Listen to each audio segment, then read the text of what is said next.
This video is for educational and entertainment use only. The views in this video do not necessarily represent the views or life of Hold Marlon on, Dixon. y'all. Back to Duffle LO to sit down, and we still talking about the universal basic income that they giving Black women in Atlanta, Georgia. I want to show y'all this article because, as I showed y'all in the other video with the comments, it don't work. When I try to put it on my computer, it's saying there's something wrong. But luckily, I kept it on my phone, so I just want to put it close for you guys to see. If y'all know how to read backwards, you see what they say: Black women will get no string attached monthly checks in this new guaranteed income experiment. But look at this. If you write that down backwards, that says the new capitalism. And that's 1/1/22. That was yesterday. So let me read this. And if they say something that's different from the other video, what I read that article, then I'm gonna talk about it. Black women in Georgia make 63 cents for every dollar that white men make. What happens if you close that gap? This right here is perfect to start off talking about. Notice that they're talking about white men, Black women. You're gonna start seeing that everywhere for the next 10 years. How are they closing the wealth gap with Black women that's in poverty and white men that runs the country? How can you close that when in reality the white men is the ones that's taking the taxes and paying the Black women in poverty all these programs? How do they think that they're gonna close? You got to really understand what they're saying. So let's continue. It says in Atlanta's old Fourth Ward, the neighborhood where Martin Luther King Jr. grew up and later preached, 37% of Black children live in poverty, no white children. According to 2018 census estimates, the neighborhood has quickly gentrified over the last 2 decades as white residents have moved in, but nearly half of the remaining Black households are living on less than $25,000 a year. We know this story of old Fourth Ward and the trends that are happening are not just indicative of this neighborhood, but what's happening across the country, says Hope, executive director of the GRO, the lady from the other video, a group that grew out of a community task force that looked at the root cause of inequality in the neighborhood. Inequality been in these neighborhoods since 100 years ago. Since 100 years ago, understand what created the FHA and how the FHA loans was given out and how it was inequality in that. Understand that inequality been around, so I don't understand how they think something gonna change right now. It's really been getting worse if you pay close attention to it.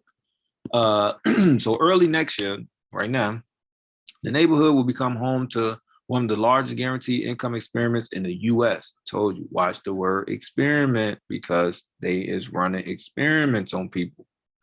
And the largest to ever specifically focus on Black women. Economic insecurity is certainly pervasive and felt by many groups, but some of the most acute impacts are felt by women of color and principally Black women. Felt by women of color and principally when Black women be women of color. Says Wallensack. In Georgia, Black women make 63 cents for every dollar that white men make.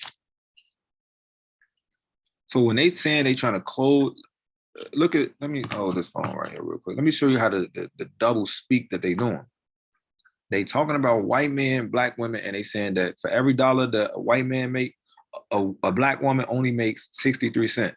Notice the Black woman that they talking about is the working Black woman, aka the lady that's doing the group stuff. She's working. The woman that's in poverty, she ain't making 63 cents per his dollar. Think about it. If they living under poverty and they living off $25,000 a year, that means that you take that 25,000 and let's say that's the 63%. You just add an extra 37%, and then that's what the white man make. No, that's not how that's going. That you have to understand the numbers and what they really be saying.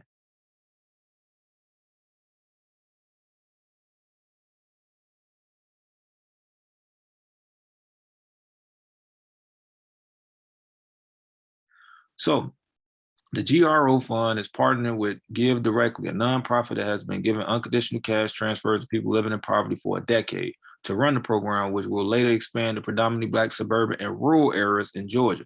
So this program already been doing this. But another program gonna hire the program that been doing the program that they trying to do, called In Her Hands. It plans to enroll 650 Black, we talked about the $850. This is something different though. It's a one, so they divided them into two groups. So yeah, it's one. Say it depends to enroll 650 Black women, randomly dividing them into two groups. One getting $850 a month for 2 years, the other receiving an upfront payment of $4,300, followed by a recurring $700 monthly payment. So the ones that's getting that $4,300, they want to see what they're gonna do with that lump sum, because it's a lump sum money that you're getting right in. Let's see what they're gonna do with it. They run an experiment to see if we gave them this a month, what would they do with it? But we gave them a lump sum and then gave them this a month, what would they do with it? So they can analyze the difference, because a think tank gonna put this together. They already put it together, to be honest with you. But let's continue. There's ample evidence that giving out cash with no strings attached can be transformative. In the village in Kenya, the first place that Give Directly worked, recipients have used the money to pay for food, healthcare, starting businesses, and letting their children attend school instead of working. Now, if this is a nonprofit I would assume in America, why would y'all have to go all the way to Kenya to give the money? Why y'all didn't give it to somebody in the area? In Houston, the nonprofit gave out, now we're in America, gave out prepaid debit cards. So they gave them cash in Kenya, but they gave them prepaid debit cards in Houston after Hurricane Harvey. Arguably the most efficient way to make sure that people get what they actually need following the disaster, rather than the usual model of handing out donations of clothing or laptops that may or may not be useful.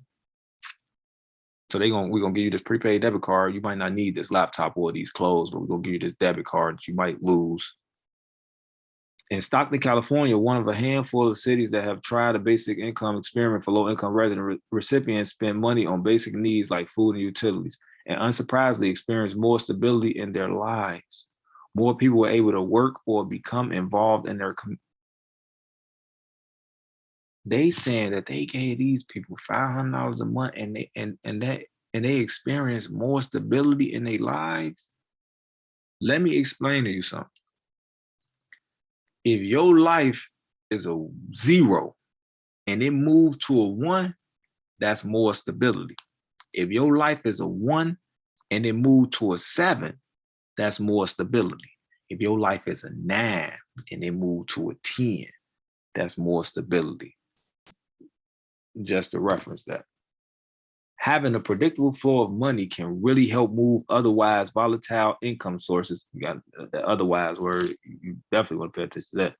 For people who are living at or near the poverty line, in a way that can help them significantly improve their ability to address and be resilient to shocks, to care for the day-to-day needs of themselves and their families, says Sarah Moran, the U.S. County Director of Give Directly. The consistency of payments is critical for people to plan. So obviously, they understand that it's critical that you need constant money coming in. But when you're living in poverty, your money is not constant. Why? Because you live in paycheck to paycheck. You get it in, give it out. Get it in, give it out. Give it in, give it out. And you that's how you live. So this extra money kind of, oh man, I got some extra money. I could put that to this over here. Or I could grab this. I could pay up this bill. I could do that. They just want to see what you're gonna do with it.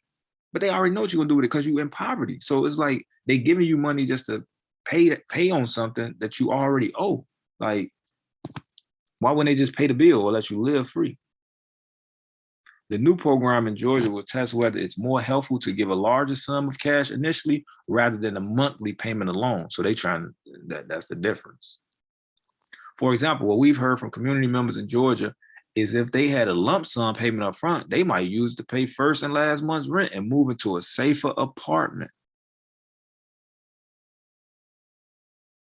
You only finna get this money for 1 year or maybe 2 years. So if you got that money up front and you went to a safer apartment, you won't be able to afford it after you stop getting these payments. So it's gonna be back to the ghetto you go. Others might pay off debt or invest in a used car to get to work. When the program expands to rural parts of Georgia, it will also help organizations understand the value of cash transfers in another setting, since most programs in the U.S. so far have happened in cities. So you see how they saying that cash transfer? They already right now, starting yesterday, they started taxing Venmo, PayPal, Zelle, Cashapp, any of that stuff. You transfer money between that, you get over $600 within a year. You're gonna have a 1099K that you're gonna have to pay. You're gonna have to pay extra taxes. They're gonna send you a 1099K.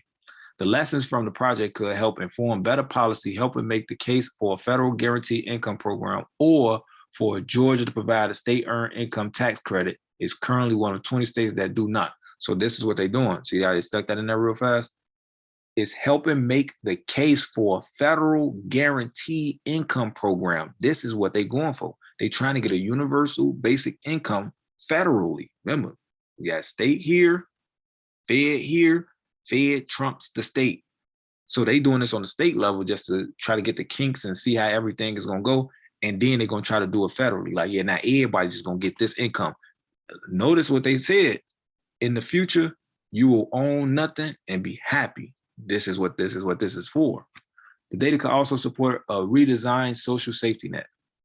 Getting public benefits is a really precarious financial state to be in, and it's often very stressful to navigate the tightrope of eligibility, says Hope.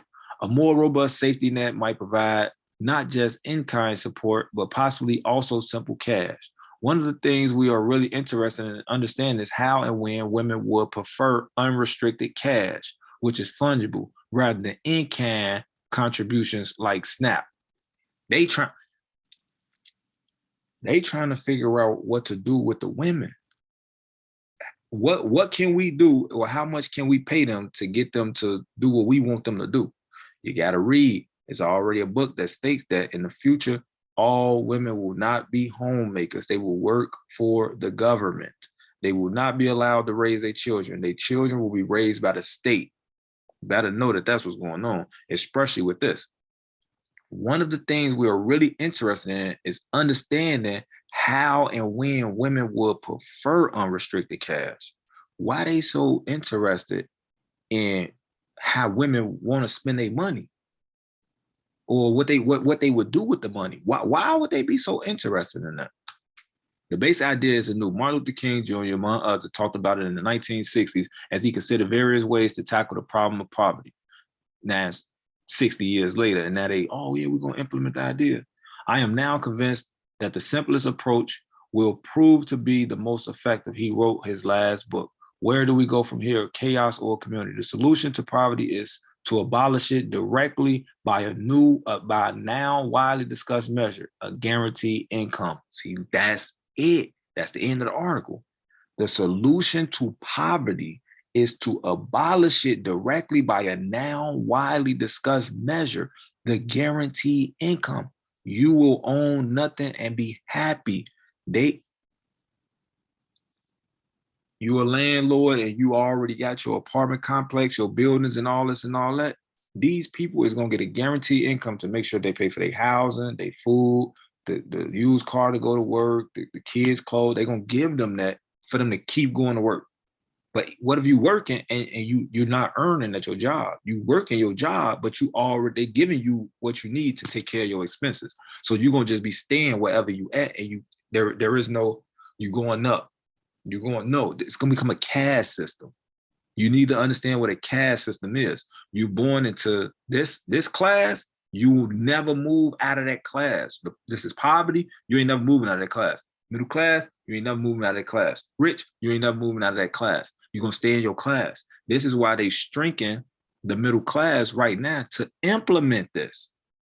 Yeah. Like y'all got to really understand that. Like y'all women really not understanding what's going on. I'm telling y'all, like they got something for y'all.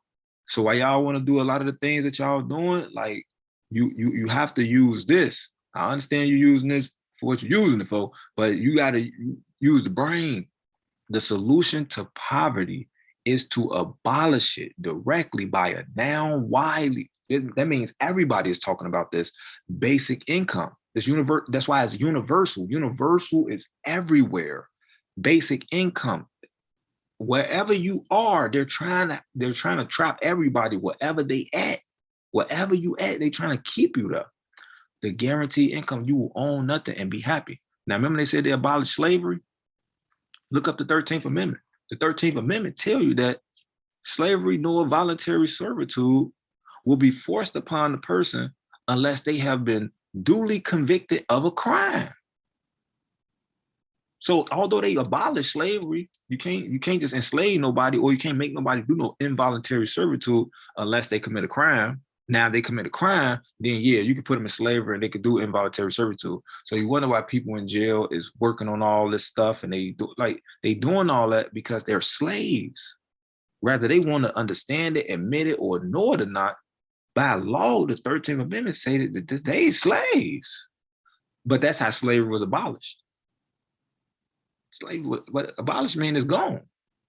But 13th Amendment just said that if they do that, then they're slaves. So they talking about they abolishing poverty, they not abolishing poverty. They abolishing poverty because what? We gonna give you this money and you gonna stay where you at. That's all they gotta do is lower the poverty line. Everybody on a universal income. So ain't nobody in poverty now because all y'all get money.